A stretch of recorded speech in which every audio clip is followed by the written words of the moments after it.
Hey everyone, welcome back to Famous Secret Agent as we continue our world building experiment. Today we're going to be talking about a map for our world. Alright, here we go guys, we're going on to another week. Last week we looked into cataclysmic events that shaped the world as we know it. We dealt with certain landmarks that you're gonna see fit into our map today, but we wanted to see where those things lie and how they are in relation to each other as we drew that out in a picture form for you. I'm gonna hand it off to Autumn to tell you a little bit about that process. We were all a little confused on how to draw a map when we are on Zoom. So we decided that I would just draw some squiggly lines since I had the paper in front of me. So I just drew some lines. And from there, we were like, oh, draw a line there. Oh, draw a line there. And I don't know why there's colors, but there is. And then, we eventually stopped drawing squiggles and we were like, whoa, this is cool. And then we were like, what is that? And then we were like, whoa. And then we were like, that's water. And we were like, let's add a river. So, that's how that worked.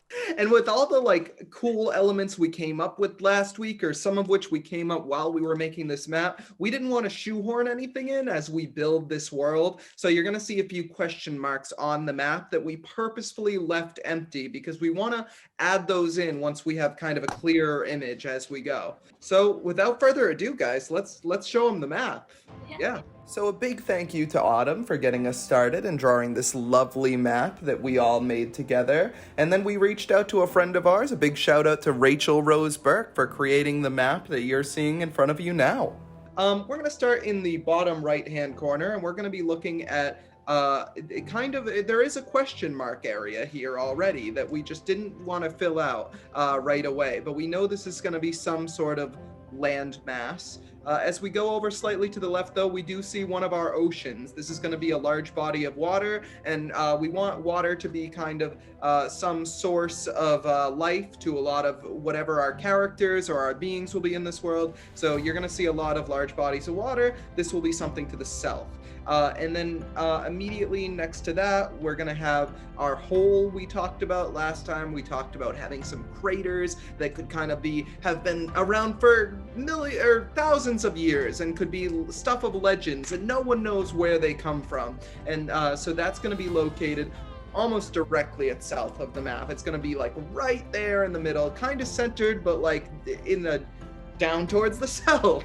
To the left of that hole there, we have an area with the question mark, and that just means we don't know what it is going to be yet, but maybe we can flush that out one of these days, huh? I don't know. Anyways, we're going to move on west of that question mark into an area we are quite familiar with, as it does say rainforest, and it spans across the entirety of the map, up and down, north, south. And to the left of that, in our northwest region, we have a small but large part of a city. So as you can see along the city, there is a blue squiggle, and that means it's a river. We love water. So that's a source of water for our city.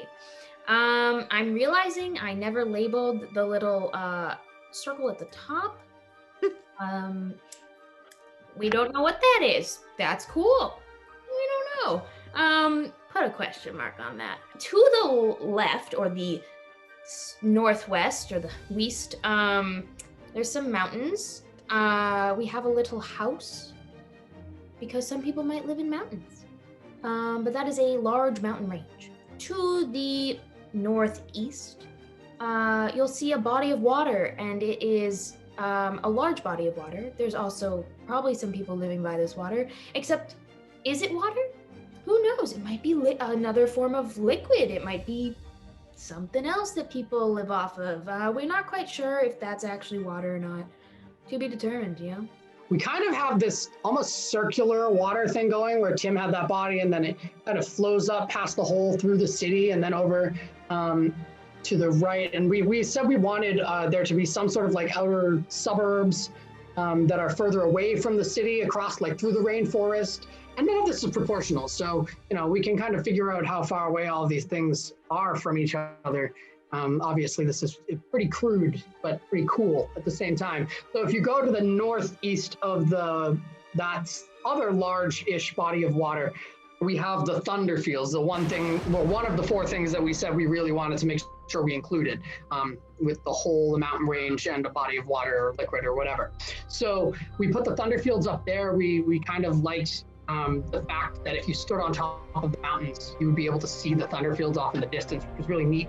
And that they were kind of far away from the hole, but we didn't know. We left the possibility there that you could draw a line somehow from the hole to the thunder fields. Are they connected? We don't know. What's this giant question mark area that's in red directly to the south of the thunder fields? We also don't know. There's still a lot of possibility there, but we definitely wanted to make sure we got the thunder fields there. And then we again have the more water kind of flowing down into that larger body that Tim talked about before. So we kind of have this circle of life, if you will, of water that goes throughout this map. And at some point, it's all kind of connected. Yeah, and, just taking it from you, Stephen, even though it's a circle of life, it doesn't always mean times are easy. So where we have the houses, where we have the little the little houses drawn, these are where communities are going to be, and how these people, for lack of a better word, act and associate with each other a lot of times could be based on where they are in the map. I know we talked about having a city, kind of an industrial type place in the rainforest, but that would be very different to those who might live in the mountains or those who might live on the waterfront. And I think that's going to be kind of a cool thing to explore as we go, how the map is going to affect the people that have to live in it. Also, we talked about how the thunder fields are something of a threatening presence, maybe with the possibility of them spreading to the rest of the map and that being kind of a threatening presence. So yeah, so that's our map. It's definitely a start. I'm beginning to see this world unfold. I think we have something to kind of jump off now, guys. But please come back, join us next week, and you'll be able to see us talk about what type of races are going to live in this world that we're creating. If you like what you saw here, remember to click like and subscribe to the channel for more content just like it. Also, leave a comment for us and let us know how you think the world building process is going so far. Are we doing a good job? Are we not? Please be nice, but let us know. And how are these communities going to feed into one another? That's the question of the day. Thanks for watching. We'll see you next time. Last one now. What is it? Rotten egg.